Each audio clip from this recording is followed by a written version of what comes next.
గొప్పవాళ్ళు భారతదేశానికి సంబంధించినంతవరకు. వెంకయ్య నాయుడు గారు విద్యార్థి దశ నుంచే నాయకత్వ లక్షణాలను పుణికిపుచ్చుకొని ఉద్యమకారుడిగా నుంచి ఒక పరిణితి చెందినటువంటి రాజనీతిజ్ఞుడిగా ఈ దేశంలో ఎదిగినటువంటి ఒక గొప్ప రాజకీయ నాయకుడు ఆయన. వారి మాటలు వింటూ,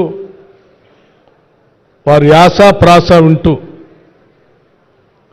ఓ ప్రతిపక్ష నాయకుడిగా సంఖ్యాబలం లేకపోయినప్పటికి కూడా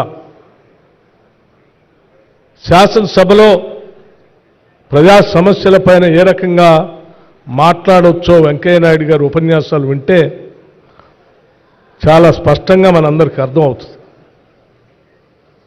రాజకీయాల్లో ప్రతిపక్షంలో ఉన్నా ప్రభుత్వంలో ఉన్నా కానీ చెప్పాలనుకున్నటువంటి అంశాలని ముక్కుసూటిగా స్పష్టంగా, అంటే భాషలో ఎక్కడ కూడా తిట్ల పురాణానికి తావు లేకుండా వేలెత్తి చూపించినటువంటి నాయకుల్లో బాగా స్పష్టంగా కనపడే నాయకుడు మనకి వెంకయ్య నాయుడు గారు.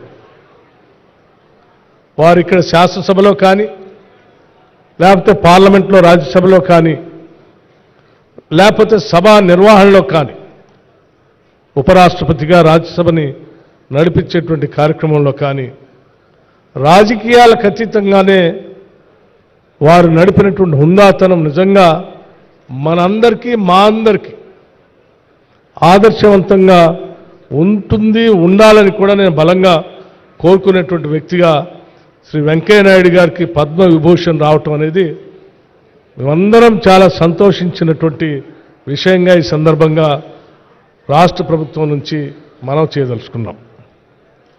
అలాగే వెంకయ్య నాయుడు గారు మాట్లాడుతూ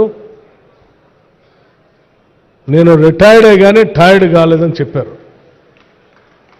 I'm retired but not tired అన్నారు.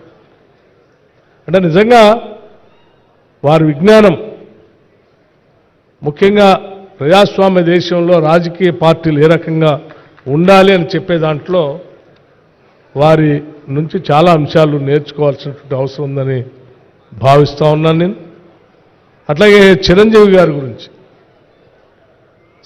గారి గురించి ఎంత చెప్పినా తక్కువే. సినిమా రంగంలో ఎటువంటి బ్యాక్గ్రౌండ్ లేకుండా